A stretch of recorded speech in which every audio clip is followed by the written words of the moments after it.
ఒక్కొక్కటిగా వెలుగు చూస్తున్న గూడెం మధుసూదన్ రెడ్డి అక్రమాలు, అన్న అధికారం అడ్డం పెట్టుకుని చెలరేగిపోయిన వైనం.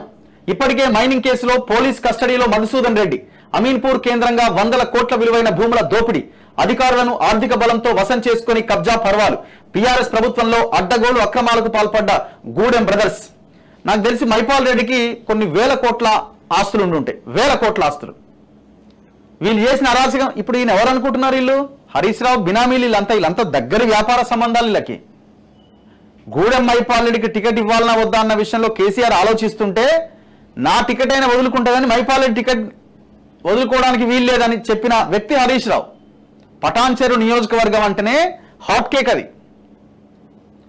వేల కోట్ల బిజినెస్ దందా నడిచే, రియల్ ఎస్టేట్ వ్యాపారం నడిచే నియోజకవర్గం అది.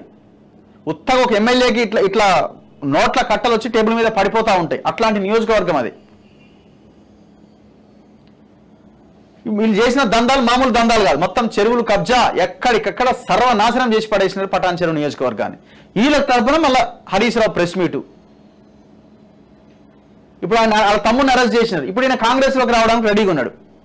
కాంగ్రెస్లో ఇమీడియట్గా దుంకడానికి రెడీగా ఉన్నారు. అవసరమైతే వాళ్ళు తీసుకోవడానికి కూడా రెడీగా ఉన్నారు కాంగ్రెస్ వాళ్ళు.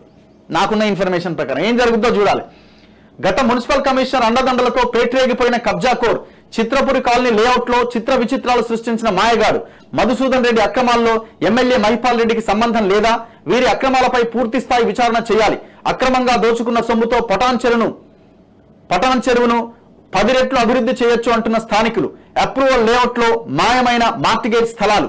ఆదాబ్ హైదరాబాద్ చేతిలో భద్రంగా గూడెం బ్రదర్స్ అక్రమాల చిట్ట. ఈ మామూలు దందాలు కావిలే.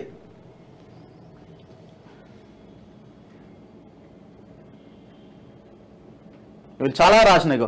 Mining mafia king Madhusudan Reddy. MLA Gudem Mahipal రెడ్డికి తమ్ముడవడమే ఇతగాడి క్వాలిఫికేషన్. లక్కారంలో 4 ఎకరాల అనుమతితో 15 ఎకరాల మైనింగ్ చేస్తున్నాడట.